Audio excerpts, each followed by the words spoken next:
Hi friends. So this is BHEL stock. So ఇదేంటంటే monthly chart అనమాట. So here the each candle represents 1 month of data. See చూడండి, ఇక్కడ starting 25 rupees నుంచి మనకు highest 320 వరకు వెళ్ళింది స్టాక్. సో ఇప్పుడు ప్రజెంట్లీ డౌన్ ట్రెండ్లో ఉంది. సో ఇక్కడ మనకి ఏంటంటే రివర్స్ అయ్యే ఛాన్స్ ఉందన్నమాట. ఇక్కడ ఇది వీక్లీ చార్ట్. ఇది ఇక్కడ చూసుకుంటే చూడండి, ఇక్కడ డౌన్ ట్రెండ్లో ఉంది ఇక్కడ. So here the each candle represents 1 week of data. చూడండి, ఇక్కడ అప్ అయింది, మళ్ళీ డౌన్ అయింది ఇక్కడ. ఇది చూడండి, ఇక్కడ ఇది డే వైజ్ చార్ట్ అనమాట. ఇక్కడ చూస్తే కంప్లీట్గా మనకి డౌన్ ట్రెండ్లో ఉంది. ఇది ఇక్కడ నుంచి ఎంత 250 నుంచి ఇక్కడ ఆల్మోస్ట్ ఇక్కడ లైక్ బాటంలో 196 ఉంది ఇప్పుడు కరెంట్లీ.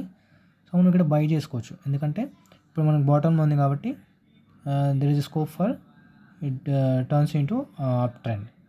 సో ఇలా చెక్ చేసుకోవాలి మనం. ఇది 5 hours గ్రాఫ్. ఇది చూడండి ఎలా ఉందో.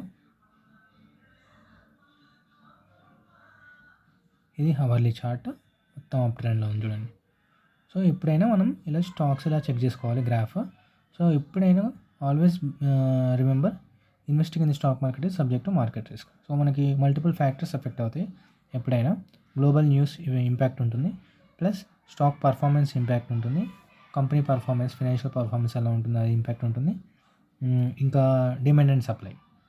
సో ఏంటంటే అవన్నీ చెక్ చేసుకొని do your own analysis before investing in the stock, any stock. Okay, C as of now అయితే మనకి గ్రాఫ్ ఎలా ఉంది చూడండి, డౌన్ ట్రెండ్లో ఉంది, స్కోప్ ఉంది, అప్ అయ్యే ఛాన్స్ ఉంది. సో లాంగ్ టర్మ్లో ఇన్వెస్ట్ చేసుకుంటే బెటర్.